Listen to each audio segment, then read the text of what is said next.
Boa noite, irmãos e irmãs, graça e paz. Um prazer estar aqui nessa comunidade mais uma vez, uma honra.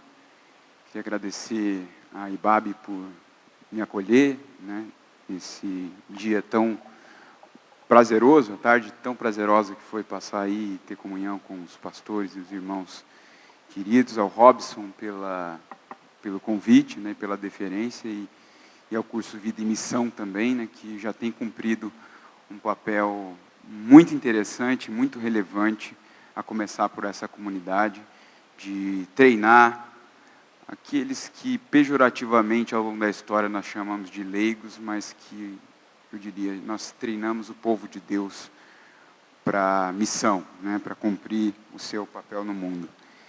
E em função dessa missão do curso Vida e Missão, eu pensei num tema que pudesse endereçar essas questões que são tão caras para o curso e também nos desafiar no sentido de pensar a teologia como uma tarefa mais ampla e não uma disciplina acadêmica pura e simplesmente ou algo destinado apenas a uma classe de pessoas, Então, o título da minha fala nessa noite é Em Cada Cristão, um Teólogo, sobre teologia, comunidade e missão.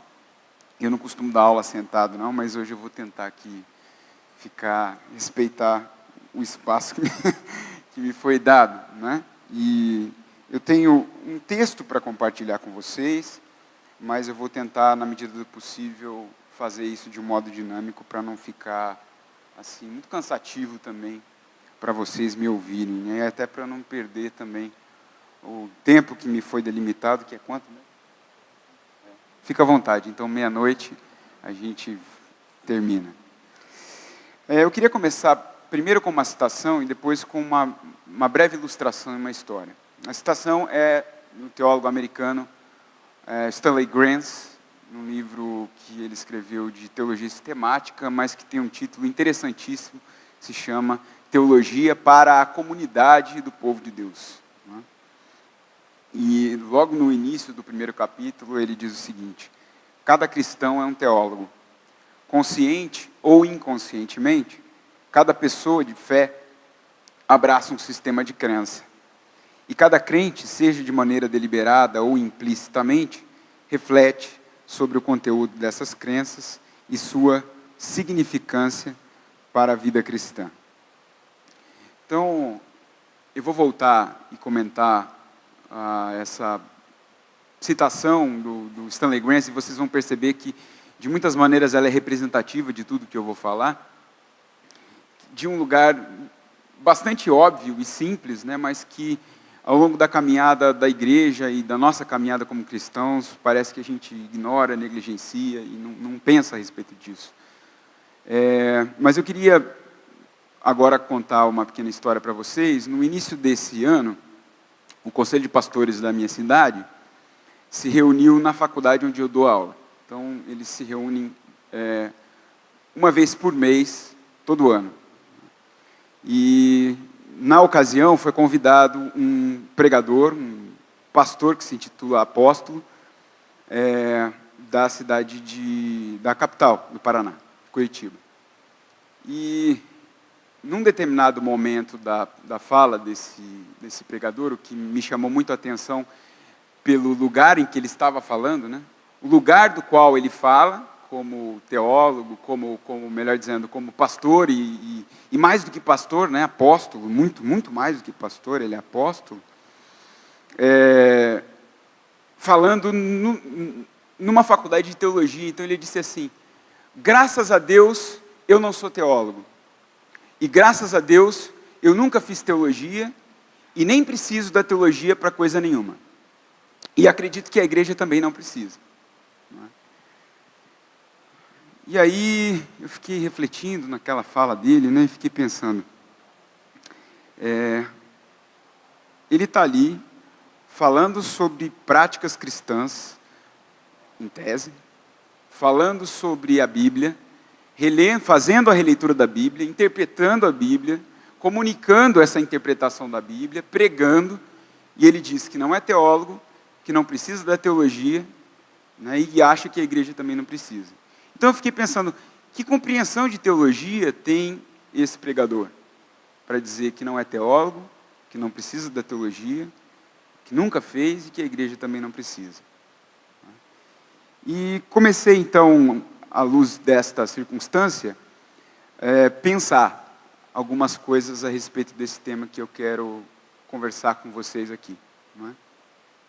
Fora, nessa história, a própria indelicadeza de estar falando numa faculdade de teologia e dizer que a teologia não presta para nada, mas isso é uma outra história. Né? Eu começaria dizendo o seguinte, durante muito tempo, sustentou-se uma posição, que eu entendo que é uma posição assim, um tanto quanto alienígena em relação à teologia cristã, considerando a sua razão de ser e o seu propósito, qual seja, a de que ela consiste numa tarefa e numa disciplina quase exclusivamente dedicada aos especialistas, aos estudiosos e aos, entre aspas, entendidos, chamados de os teólogos, no masculino mesmo, né? Porque normalmente se tem essa percepção de que mesmo quando tem teóloga, a teóloga não é tão boa, não tão respeitada e nem poderia quanto o teólogo, pelo menos em alguns meios. Né? Que, no caso dos teólogos, obtiveram essa honraria pelo mérito de altos estudos acadêmicos, possuindo dessa forma o saber e a autoridade para falar em termos normalmente rebuscados, metafísicos e como tais distantes da realidade, sobre a magnífica revelação de Deus que se encontra nas Escrituras Sagradas, acessíveis a todos, né, a todas as pessoas, e não somente ao povo de Deus, qualquer pessoa pode ler as Escrituras. Hoje a gente tem essa possibilidade de não apenas de ler as Escrituras Sagradas, mas de ler a partir de diferentes traduções e também de diferentes tradições literárias, né?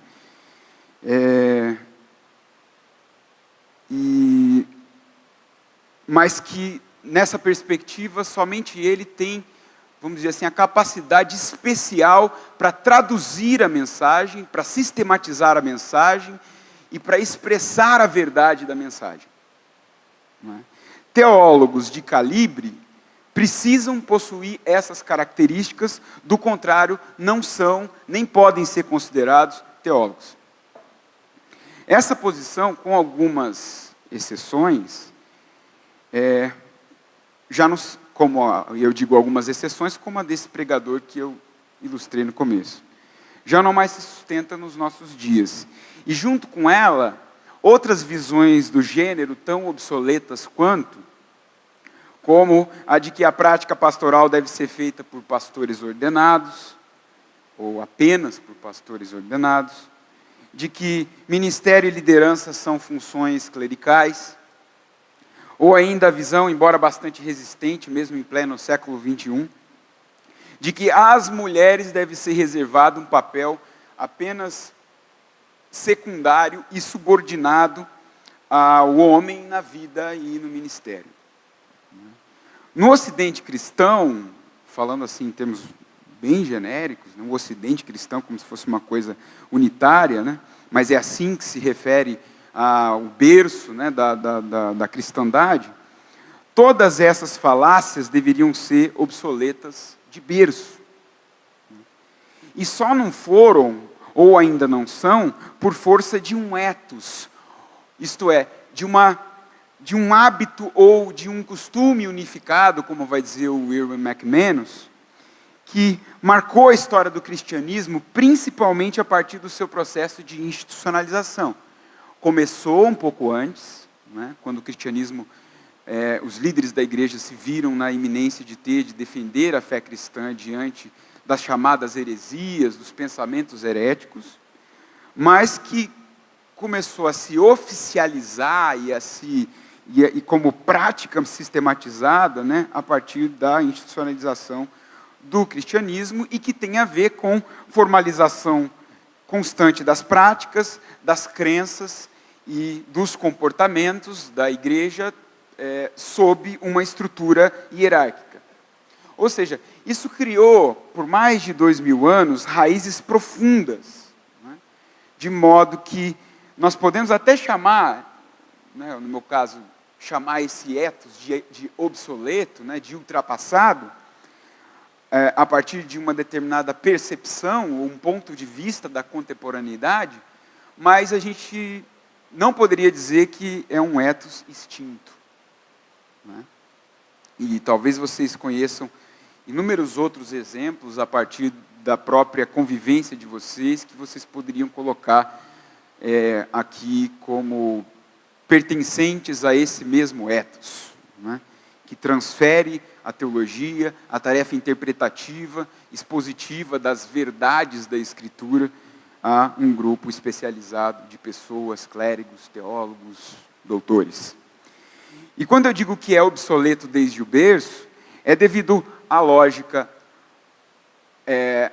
claramente antagônica a esta visão que nós encontramos nos escritos neotestamentários, a exemplo do que o Alain Badiou, né, o filósofo francês, chamou de universalismo paulino, né, que apregou a igualdade em Cristo de todos os gêneros, raças, né, posições sociais e assim por diante, como está bem explícito em algumas das suas cartas, como está bem explícito, por exemplo, no verso 28 de Gálatas, no capítulo 3, ou mesmo, eu preferiria me voltar à perspectiva petrina do sacerdócio de todos os crentes, né, na carta de 1 Pedro, no capítulo 2, verso 9, né, ele vai dizer: vocês, porém, são geração eleita, sacerdócio real, nação santa, povo exclusivo de Deus, para anunciar as grandezas daquele que os chamou das trevas para sua maravilhosa luz.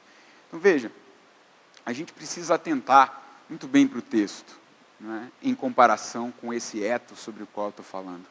Ele está dizendo vocês, a igreja sobre a qual ele fala antes, né, e não vocês apóstolos, vocês bispos, vocês clérigos, vocês teólogos profissionais, está dizendo vocês, igreja, são sacerdócio real, nação santa, povo exclusivo de Deus. E a pergunta é, né, como é que a gente permitiu e permite ainda esta distorção histórica, né, na prática da igreja, né? Então, isso deveria despertar os cristãos para o fato de que, se o Cristo é o Senhor sobre todos, Ele também habita em todos por intermédio do seu Espírito.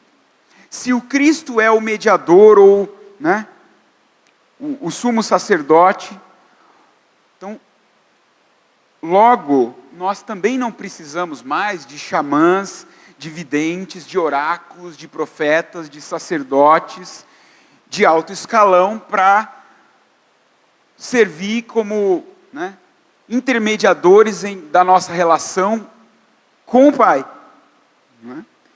Enquanto o sumo sacerdote, Cristo fez, segundo vão mostrar os escritos do Novo Testamento, de cada um de nós, membros do povo de Deus, um sacerdote, uma sacerdotisa. A questão que me intriga é, por que tendemos tão facilmente a entregar de bandeja esse privilégio, eu não vou dizer direito, né, porque não é um direito, isso é um dom da graça, esse privilégio, essa graça, e nos contentar em terceirizar a outros a responsabilidade sobre o que fazemos com o nosso próprio caminho de fé, a terceirizar a nossa espiritualidade. O grande lance é que, tendo nos dado pela graça a liberdade de nos achegarmos a Ele, Ele também nos conferiu a inteligência para pensar e a paixão para conferir sentido. E eu não distingo exatamente para romper com esse paradigma moderno da teologia racionalista. Para mim, a inteligência ela está intimamente vinculada com a paixão. E segundo um pensador, um filósofo americano, no Robert Solomon, ele vai contradizer exatamente a lógica do racionalismo moderno, e dizer a paixão é que dá o suporte e move a razão.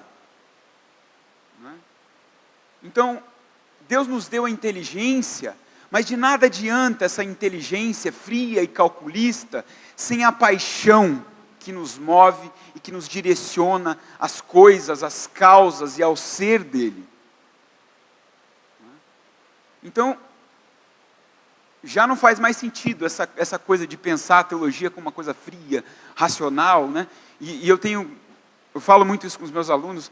Para mim, a teologia, ela não começa na cabeça, ela começa nas entranhas, não é? Ela envolve todo o nosso ser, a minha, sabe, essa coisa que nós chamamos na linguagem popular de tesão em relação à sexualidade, eu diria, é um tesão convertido em paixão, em forte desejo pelas coisas de Deus, né, e ser movido por Ele. Então, não pode ser simplesmente uma atividade mental e cerebral, pura e simplesmente teologia. Essa teologia já não faz tempo, ela está enterrada, e não faz sentido para o século XXI, embora existam vozes e mentes resistentes, e que entendam que a única teologia possível é essa teologia cartesiana, sistemática, racionalista.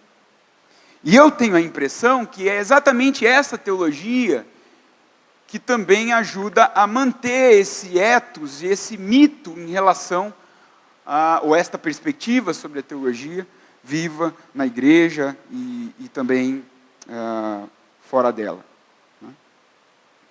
Então, esse Deus nos conferiu a inteligência para pensar e a paixão para conferir sentido a essa nova vida que Ele nos convida a viver no e partilhar com o mundo. Por essa razão, eu diria, o Stanley Grenz foi muito assertivo ao dizer, na epígrafe, né, que eu li no início, que em cada cristão há um teólogo, uma teóloga. E outros também escreveram algo semelhante, né? O teólogo alemão Jürgen Moltmann, num livro em que ele fala sobre experiências de reflexão teológica, ele diz: todos os cristãos, os jovens ou velhos, quer mulheres ou homens, que creem e fazem alguma reflexão sobre isso, são teólogos. A vivência e a inteligência da fé, nesse sentido, são irmãs uma da outra, né? E não coisas opostas, e que se encontram em vias diametralmente opostas. Como outro teólogo latino-americano, peruano, Gustavo Gutierrez disse: o nível da vivência da fé sustenta o da inteligência da fé. E isso ele diz num livro sobre espiritualidade, que é, para mim, um dos mais belos livros do Gustavo Gutierrez, que se chama Beber em Seu Próprio Poço. E ele vai dizer que toda a autêntica teologia, em defesa da relação da teologia com a vida cristã e com a espiritualidade, é uma teologia espiritual, né? Não para dizer que, e para o outro extremo do racionalismo, dizer que a teologia ela é piedosa, no sentido de que ela está ligada a sentimentos piedosos. Ele está pensando na espiritualidade como sendo a encarnação da vida com Cristo na história de pessoas, na história de um povo. Então é uma espiritualidade encarnada, é uma espiritualidade da vida, não é? Então o que ele chama de espiritual não é a visão dicotômica de espiritual, que divide o ser humano em alma, espírito, carne, corpo, né? Isso é coisa dos gregos, isso não é coisa que a teologia absorveu e que ainda continua absorvendo, mas que isso não está nem na matriz judaica, nem na matriz do pensamento cristão que nós encontramos, por exemplo, no próprio Jesus Cristo, que foi alguém que fez uma teologia ambulante, uma teologia visceral, uma teologia humana. Não é? Que, considerando-se os significados que essa palavra teologia foi recebendo ao longo da história, nós às vezes até temos dificuldade de chamar Jesus de teólogo, né? Não, Jesus não foi teólogo, porque Jesus não sistematizou a fé, Jesus contou histórias. Ora, e quem disse que contar histórias não é fazer teologia, né? Então veja que visão clássica de teologia, e clássica é sobretudo um legado do pensamento grego, e que os modernos abstraíram muito bem, né, em diálogo com a filosofia iluminista, né, ainda está impregnado na gente, né. Então, o contrário do que o Gutierrez está dizendo também é verdadeiro. O nível de inteligência da fé também deveria, por suposto, alimentar e guiar a vivência da fé sob a iluminação do Espírito. E aí eu diria mais, né? Assim, então, num outro livro que o Stanley Grenz escreveu junto com o Roger Olson, né, ele vai chamar esses teólogos, né, e teólogas que fazem teologia sem saber que fazem, né, sem dar aquilo que fazem o nome de teologia, de teólogos anônimos, né, numa compreensão de que qualquer reflexão sobre as questões essenciais da vida que aponte para Deus seria teologia, né? Então são anônimos aqueles que fazem teologia nesses termos sem ter consciência de que fazem, sem chamar isso de teologia. E uma vez que esse Deus com quem nos relacionamos e sobre o qual falamos está presente, através do que Paulo chama em Romanos, no capítulo 1, dos seus atributos invisíveis na criação, não é? No mundo, nas questões básicas da vida, logo nós podemos encontrar teólogos e teólogas anônimos na cultura popular, por exemplo, através de autores populares, de compositores, de novelistas, de mentes criativas, de pessoas simples também, criativas a partir do seu próprio cotidiano, e que são, embora não sejam muitas vezes confessamente cristãos, religiosamente cristãs, também dão seus significados para Deus, para o sagrado, para o transcendente. Também são teólogos e teólogas anônimos. No campo da cultura, por exemplo, cineastas como Woody Allen, como um cineasta que eu gosto muito, o Terrence Malick, que foi o diretor da Árvore da Vida, para mim são teólogos anônimos. Na MPB, Milton Nascimento é um teólogo anônimo, né? Gilberto Gil é um teólogo anônimo. Tem alguns amigos meus que gostam muito do Raul Seixas e que dizem que Raul Seixas também é um teólogo anônimo.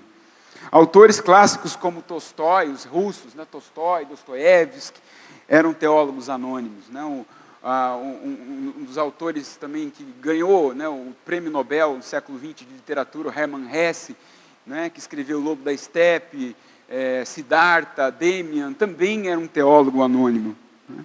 E a impressão que eu tenho, na medida em que eu leio esses autores, em que eu vou encontrar teologia fora, né, teologia gravitando e encarnada fora do mundo, do mundinho fechado, muitas vezes, da teologia, é que essas pessoas fazem teologia e transmitem coisas muito mais vivas de Deus para mim do que muitos teólogos profissionais. Pronto, falei. De acordo com um teólogo que foi citado aqui no começo pelo Robinson, não é muito caro a nós. Sim, estão gravando, então pediu para eu falar mais perto.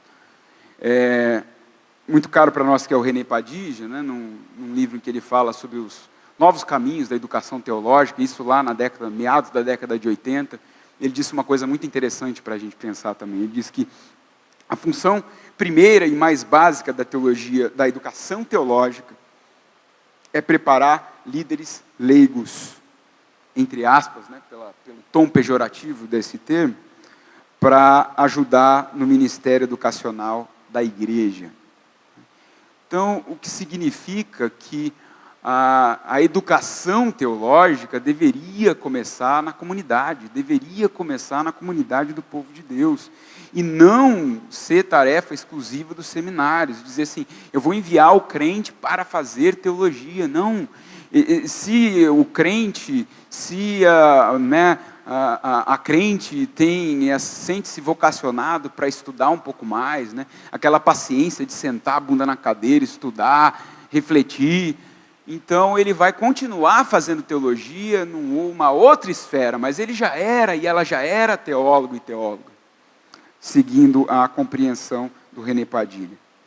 Então, em seguida, ele vai dizer, é que vem as funções de preparar pessoas para o ministério ordenado e, por conseguinte, de formar mestres e cientistas da fé. Então, diante dessas coisas que eu tenho provocado, a pergunta continua: por que é que nós precisamos continuar invertendo essa ordem? A quem interessa, e essa é uma pergunta de análise dos poderes e dos micropoderes, como diria Foucault, a quem interessa essa inversão? Então, a igreja precisa parar para refletir sobre isso, porque essa consciência, ou a falta dessa consciência, como me parece ser mais corrente, muda muita coisa no seu modo de ser, altera muito na autocompreensão da igreja e, consequentemente, na razão de existir da igreja, que os missiólogos do século XX, os teólogos da missão integral, vão insistir e vão dizer que é a missão. Com isso, eu queria concluir essa primeira parte com essa afirmação básica, né, de que fazer teologia ou fazer teológico é tarefa de todo o povo de Deus, né? E como inteligência da fé, a teologia é tanto servida pela quanto serve à prática de fé. Numa relação, eu não sou marxista, mas eu gosto do termo dialética, né, dinâmica, numa relação dialética, né? A prática alimenta a inteligência da fé e a inteligência da fé também sustém, motiva, impulsiona a prática, né? Saindo desse pêndulo, muitas vezes, de que a teologia é uma coisa que gravita apenas, a teologia apenas como, né, vai dizer lá o Juan Macay, a teologia é a teologia do balcão, né? A teologia dos teólogos da Torre de Marfim, né? A teologia, conforme a gente aprende e é uma grande, vamos dizer, um grande legado que a gente não pode perder de vista, desses teólogos que fizeram teologia a partir do contexto latino-americano, é que a teologia é a teologia do caminho, né? A gente faz teologia enquanto a gente caminha, né? A teologia, em muitos sentidos, esses teólogos sobre os quais o Robinson falou, da linha da missão integral, evangelical, se entenderam como panfletários, né? Porque não pararam para fazer teologia e depois gerir a prática pastoral ou missionária, enquanto estavam vinculados e metidos na prática, né, ou na praxis, como sendo essa inteligência crítica da fé, como sendo a ação criativa do possível, né, como sendo, nos termos mais claros, a união entre a inteligência da fé e a prática, né, conduziu-os então a pensar, né, e a fazer teologia, a partir das realidades, a partir das vivências, né. Numa entrevista recente, mais de 40 anos depois de invocar aqueles pressupostos sobre o qual eu falei lá atrás, né, e fundar assim, uma teologia latino-americana, o Gustavo Gutierrez, numa entrevista agora em 2015, disse assim: repito, a teologia é um ato secundário. Nós dissemos isso desde o princípio. Não é secundário em sentido pejorativo. Eu, pessoalmente, aos 40 anos, não falava de teologia e acho que eu era um cristão. Sim, foi possível para mim ser cristão antes da teologia e espero ser cristão depois da teologia.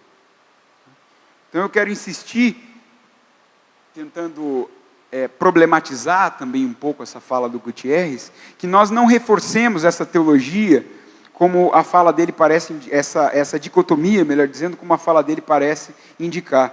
Não deveria haver um antes e depois da teologia, se a considerarmos como pressuposto e não como oposto da fé cristã, né? E eu quero falar um pouco mais sobre isso. Então, a primeira pergunta que eu trago para vocês foi essa: teologia para quem? Né? E a segunda é: teologia para quê? Velha história, né? Para que serve a teologia? Qualquer definição do que é teologia, ou de sua função, está ligada ao contexto e aos pressupostos de quem fala, como eu já tenho deixado claro, e aqui vale repetir o óbvio ululante de que toda teologia é uma teologia contextual e, portanto, historicamente condicionada. Isso para dizer que na minha visão sobre teologia, eu não estou interessado aqui em apelar para sentidos ou conceitos universais, formulações universais sobre o que ela é ou sobre o que ela consiste, porque definições de todo tipo vocês podem encontrar em todos os lugares. Abrem lá o Google, liga no Wikipédia, vocês vão ver teologia, ciência de Deus, estudos sobre Deus e etc. A mim me interessa, atualmente, pensar não apenas se e por que há necessidade da teologia na igreja, mas também se e por que a sociedade precisa da teologia. E se precisa, de que tipo de teologia a sociedade precisa?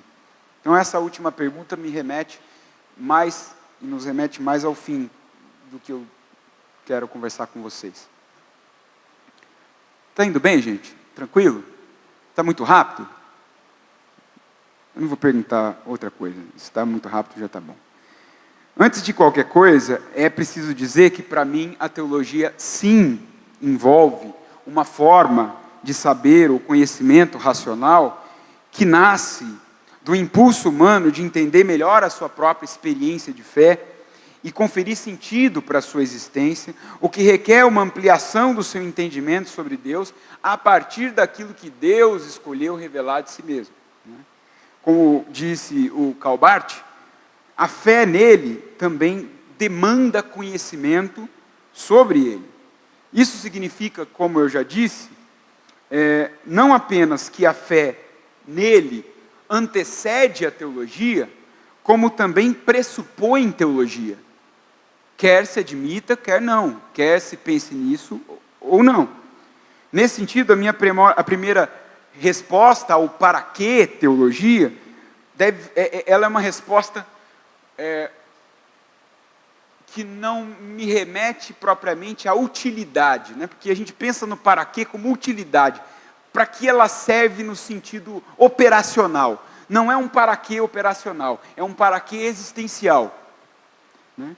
E eu diria, pelo prazer ou pela alegria de conhecer e prosseguir a conhecer a Deus, como diz, né, o profeta Oséias. Né? E de se regozijar nele. Então, para mim é simples, assim, a teologia, fazer teologia nesse aspecto, é fazer teologia por si mesmo. Né? Eu não tenho que dar, num primeiro plano, uma finalidade prática, nem pragmática, não é? Nem programática para fazer teologia. Eu faço teologia pelo prazer de conhecer a Deus e de prosseguir conhecendo a Deus. E nesse aspecto, eu reforço uma das coisas que eu vou voltar a falar, que a teologia precisa ser um prazer, um regozijo, não é? E não uma coisa séria, formal, né? Porque senão a gente volta àquele problema da especialização. Né? Isso faz lembrar a célebre formulação do teólogo medieval Anselmo, em forma de oração. Ele disse, né? Senhor, não tenho a intenção de penetrar a tua profundidade, porque minha inteligência não poderá de modo algum esgotá-la. Desejo, porém, em certa medida, compreender algo da tua verdade, que meu coração crê e ama. Não busco compreender para crer, e aqui vem a frase mais conhecida dele, mas creio para compreender, pois estou seguro de que se não cresce, não compreenderia. Então, a frase do Anselmo me faz pensar algumas questões e reforçar algumas questões que já tenho dito. Né? Então, se creio para compreender, a teologia, segundo pensa o Anselmo, pressupõe, antes de tudo, fé. Não é?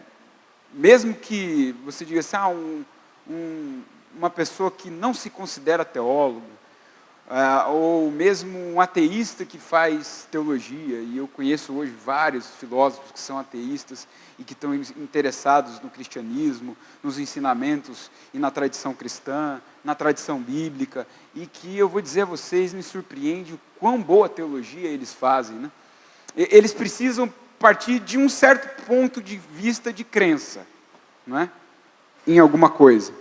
Mas é claro que o Anselmo está aqui pensando propriamente no cristão que faz teologia. Então, ele está dizendo, o crer antecede a compreensão.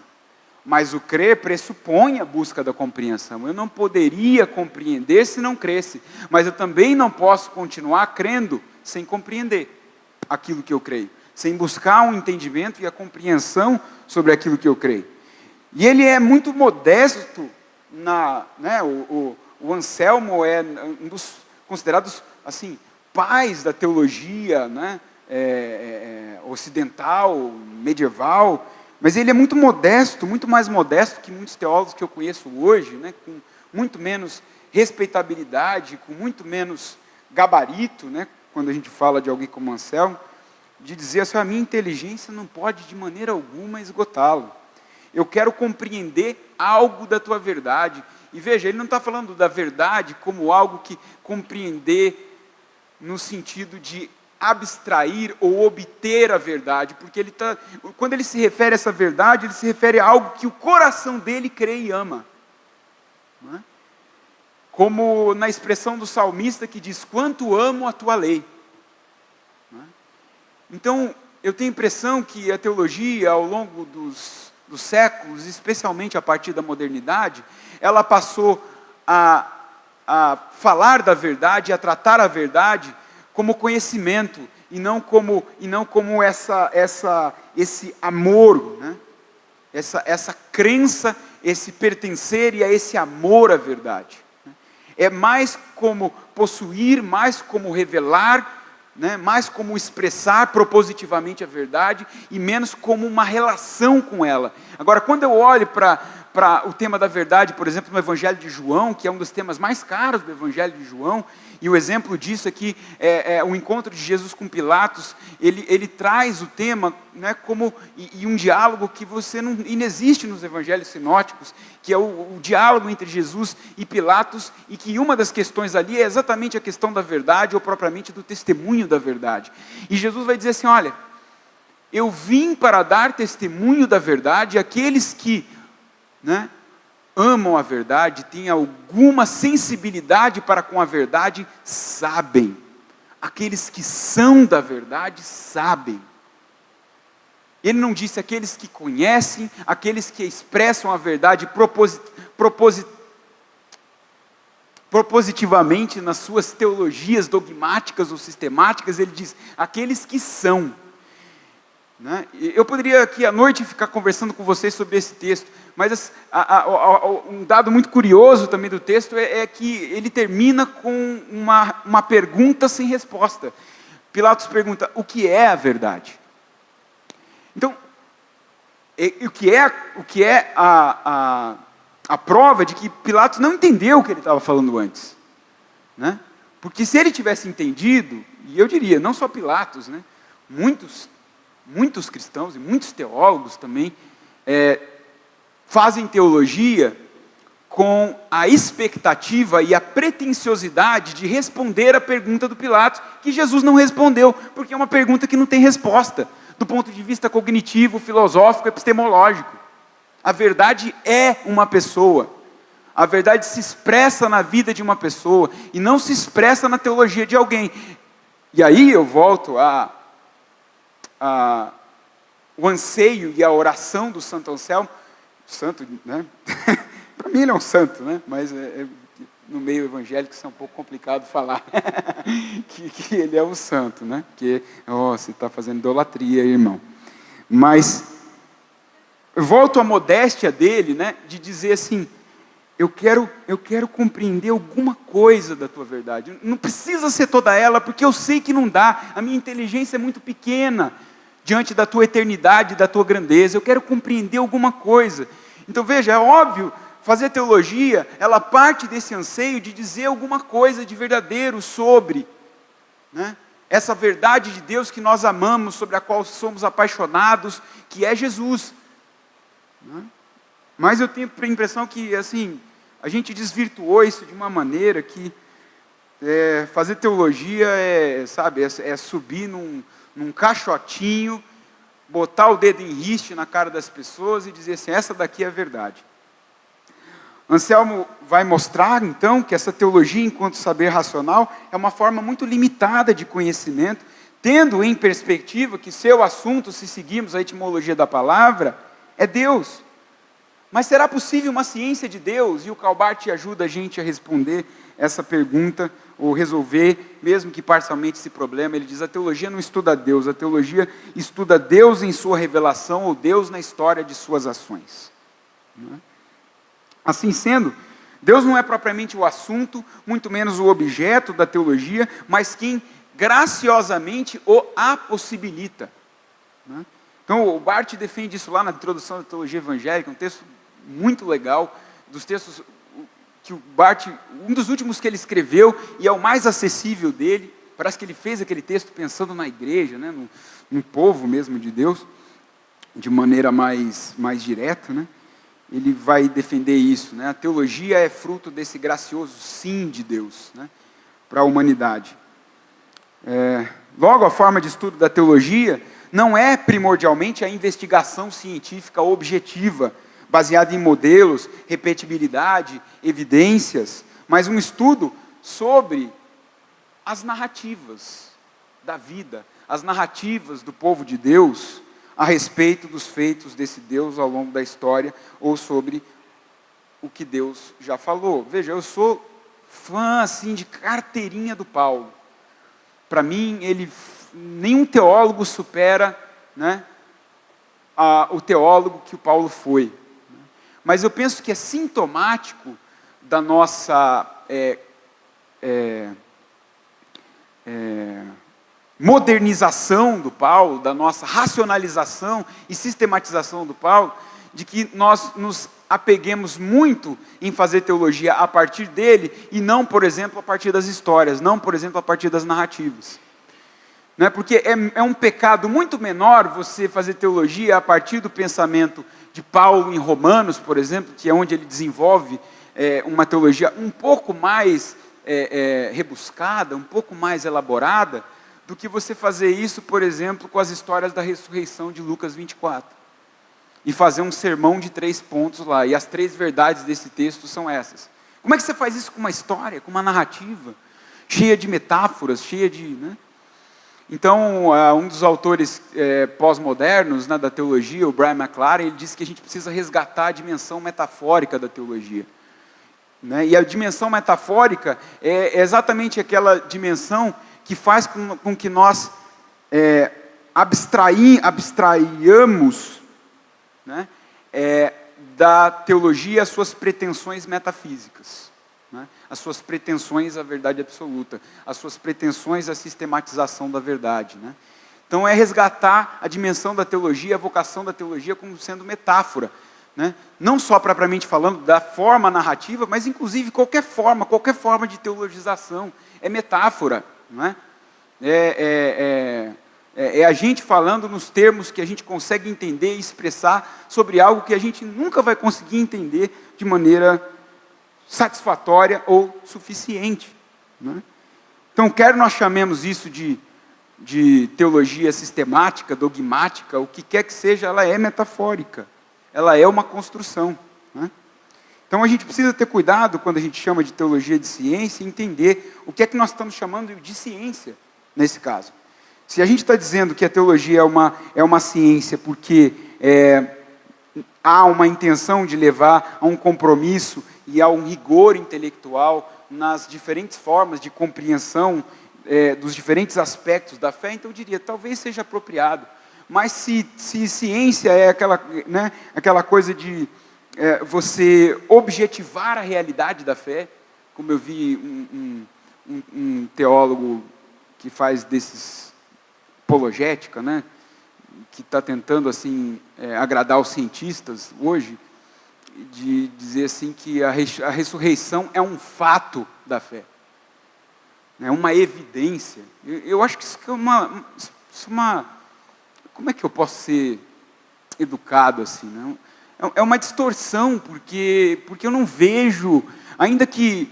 E veja, a minha condição de fé me leva a pensar na ressurreição, obviamente, como algo que aconteceu historicamente. Porque Jesus, ele foi um personagem, né? Um ser humano, ele foi histórico, ele pertenceu a uma cultura, ele realizou atos históricos, e nenhum historiador nega a historicidade de Jesus o Nazareno.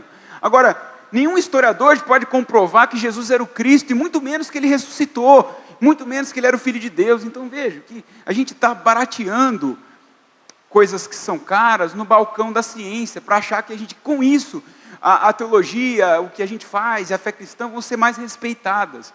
Eu acho isso uma bobeira, e por isso que eu penso que certa versão de apologética como feita hoje é má teologia. Né?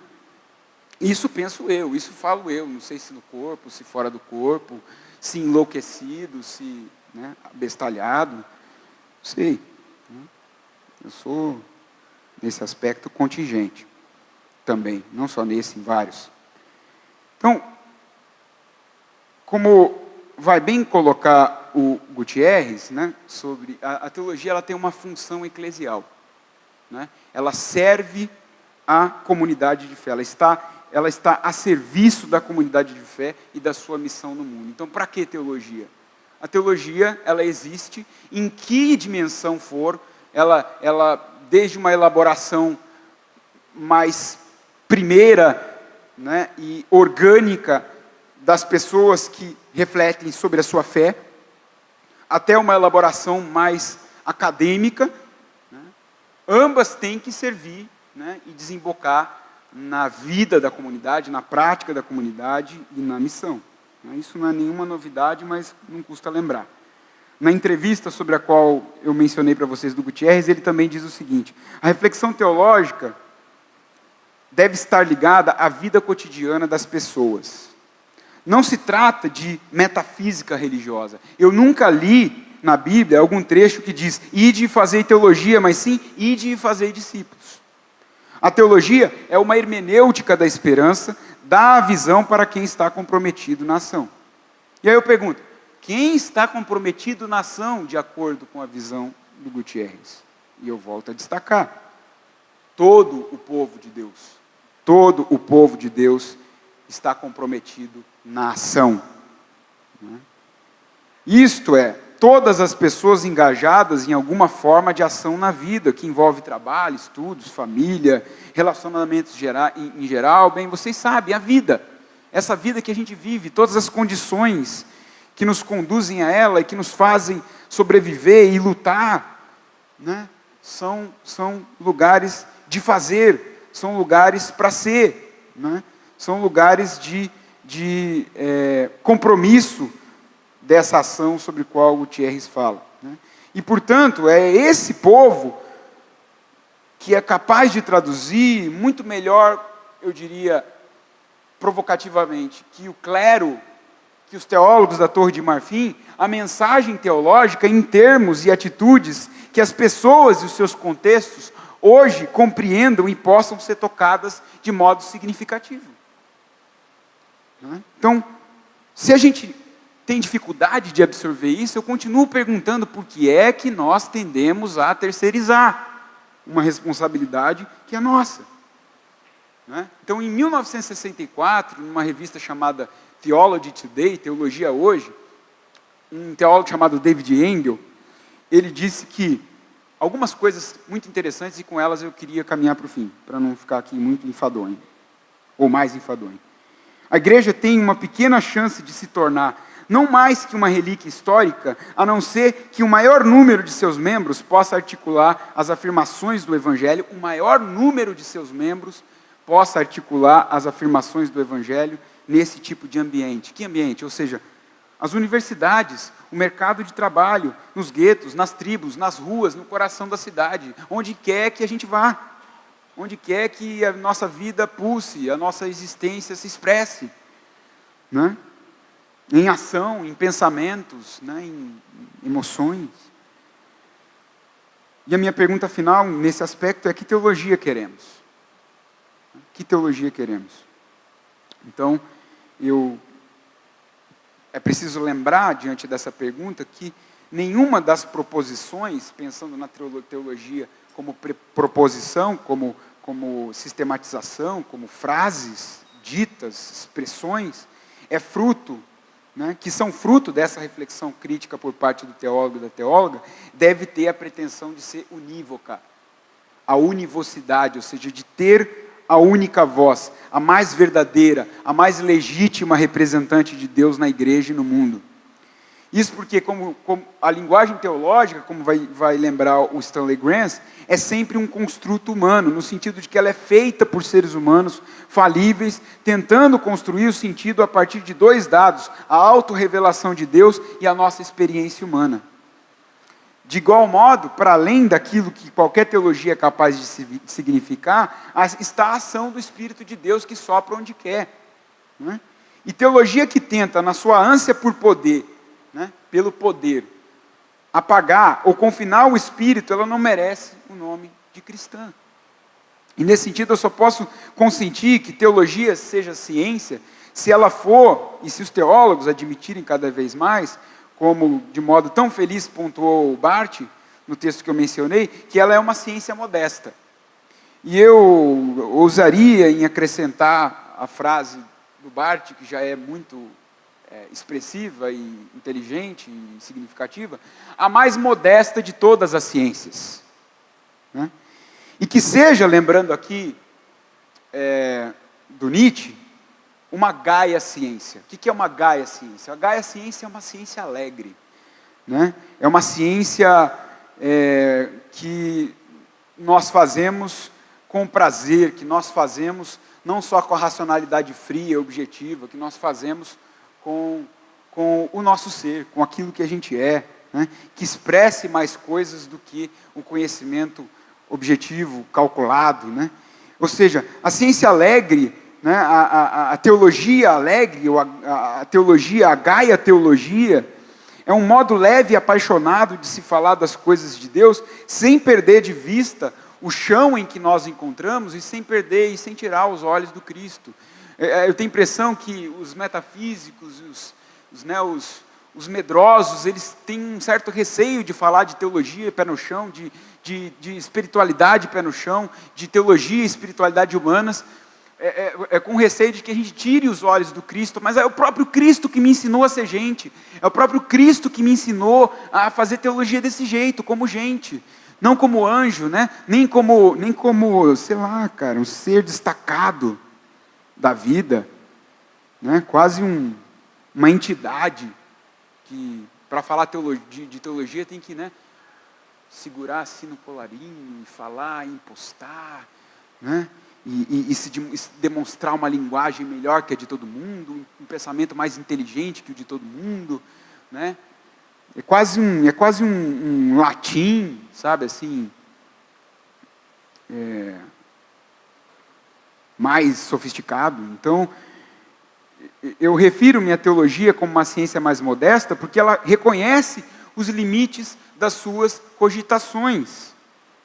E porque o cogito, ou seja, as ideias, é fruto de uma relação com o que é cogitado, ou com Deus e com a sua palavra.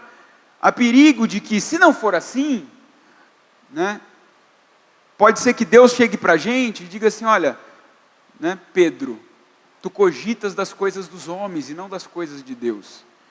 Como é óbvio, eu já disse, a teologia é uma construção, então ela cogita, o seu cogito é um cogito humano, não é? Ela não pode deixar de ser humano. Agora, como é que eu posso cogitar das coisas de Deus sem uma relação com Deus? Não é?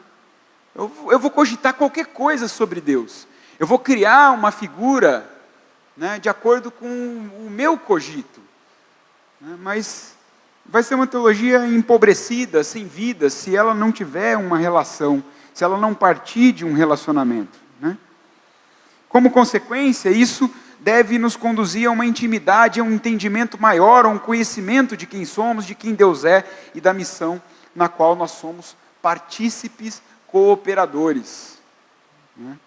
Então, é muito legal fazer teologia a partir da ótica da cooperação, sabe? Deus não fala porque eu estou falando, Deus está falando, Deus está agindo, Deus está, Deus, através do seu Santo Espírito, está fazendo as revoluções dele no mundo, segundo as suas sábias loucuras. E que loucura é eu achar que a minha sábia teologia vai ensinar a Deus como é que ele tem que fazer, como é que ele tem que agir, qual a melhor maneira de compreender ele. Ó Senhor, a melhor maneira de te compreender é assim, né? Porque se a gente está falando isso para os outros, talvez a gente esteja falando para ele também, né? No nosso eu patológico, enlouquecido, né? Por essa razão, em segundo lugar, nenhuma corrente teológica, bem como nenhuma linha de pensamento tem, embora pretenda muitas vezes, a primazia de interpretação sobre onde se deve orientar o Espírito, a igreja e a missão. Então a gente, por temor, às vezes, do relativismo, né, que é um dos grandes temores, eu diria assim, da teologia mais tradicional, a gente fala assim, não, mas a gente precisa ter algum controle. Ele não pode sair do controle, né? Então, porque o Espírito sopra onde quer, e principalmente porque as interpretações são geradas e geram diferentes maneiras de falar, e maneiras de falar são sempre provisórias. A linguagem teológica é composta por várias línguas, né? Vários modos de expressar e de dar significado às palavras, ou melhor dizendo, por vários dialetos. E dialetos teológicos, eu ouso dizer, são como roupas, que a gente usa por um tempo, mas depois pode jogar fora ou deixar guardado quando percebe que ficou velho e desgastado com o tempo, né? E é um dos outros males assim terríveis da teologia é essa, né? De que para fazer boa teologia a gente tem que repetir, né? De que a gente tem que requentar, né? Que a gente tem que reproduzir essas coisas, esses pensamentos, essas doutrinas que são consagradas e que não se questionam, né? Então, veja, o absoluto, a revelação para mim é inquestionável. Qualquer coisa que se diga, qualquer derivação da revelação é questionável. Por que a gente tem problema de questionar as derivações da revelação? Quem é que disse que elas não podem ser questionadas? Aí eu volto ao problema original lá, são os oráculos. Os oráculos, né, os especialistas, os maiorais, não podem ser questionados, porque Deus fala através deles. Mas a gente viu lá no começo, Deus fala através de todo mundo, cara, até de uma mula ele falou, né? Mas a gente prefere acreditar nas mulas especializadas, né? Desculpa, foi uma paixão assim meio grotesca, mas enfim, vocês entenderam, né? Então a gente precisa assumir essa provisoriedade. Do contrário, gente, a gente vai estar falando de nós para nós mesmos e sem comunicar coisa alguma que faça sentido no mundo de hoje, que tenha repercussão e reverberação no mundo de hoje, falando propriamente da teologia.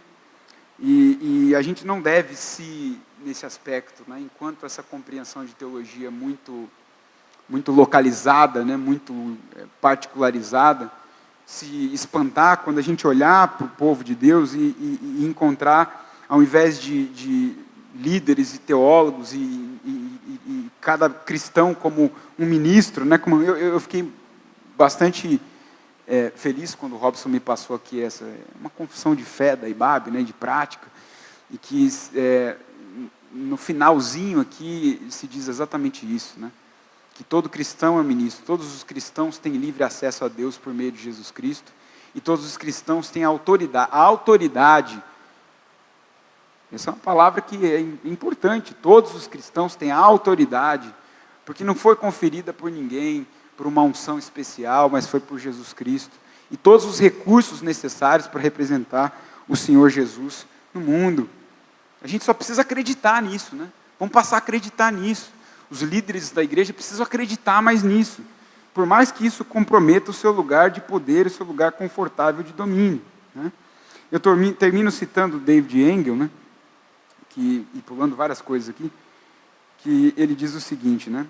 Parece haver um entendimento muito pequeno de que o motivo dessa reunião é para que o povo seja enviado em uma compreensível e comunicável missão. Que reunião? Reuniões como essa, né? Uma igreja, reunião do povo de Deus. Então ele diz, há uma pouca compreensão disso. Então ele conclui que, de forma geral, ainda pensamos na igreja como um lugar para ir, ao invés de algo que somos chamados a ser. E eu diria, enquanto continuarmos pensando que vamos à igreja e não internalizando nossa vocação para ser a igreja, onde quer que estejamos, também continuaremos reproduzindo a ideia de que missão é para os missionários e não para mim, de que teologia é para os teólogos profissionais e não para mim, um simples crente. Né? Para continuar a pensar, já que vocês vão também poder fazer a reação, as provocações de vocês, eu trago mais duas. Primeira é, os pastores, os teólogos profissionais, os líderes das igrejas hoje estarão dispostos a promover em suas comunidades, né, como se expressa na confissão de fé da IBAB, né, uma teologia emancipadora do povo de Deus, que contribua para a emergência de todo o seu potencial criativo e transformador? Abrirão mão da patente concentração de poder e saber que envolve o ministério pastoral, considerando cada um e cada uma dos membros da sua comunidade como um igual? Terão coragem em mobilizar, em confiar a tarefa do ministério e dos ministérios ao povo de Deus, não somente intra, mas extra, para fora da porta? E a pergunta tem uma via de mão dupla. E a igreja, e o povo de Deus, estará realmente disposta a aceitar não apenas os benefícios, mas os custos desta emancipação? Porque toda emancipação traz benefícios, mas também traz custos. O custo da consciência mais ampla do que significa ser um emancipado e viver buscando essa emancipação, não somente de si, mas dos outros. Né? Porque emancipação e liberdade que é apenas pessoal ou individual não é liberdade. E Paulo nos ensina isso muito bem. Né? Ou ela ficará como o povo de Israel no deserto, olhando para trás com nostalgia da comunidade, da comodidade da escravidão. E eu diria, o tipo de resposta que a gente der a essas duas breves provocações depende da eficácia de boa parte, da aplicabilidade de boa parte daquilo que eu falei aqui. Do contrário, pode ser que isso não passe de uma conversa para boi dormir, e eu espero que não. Obrigado pela paciência.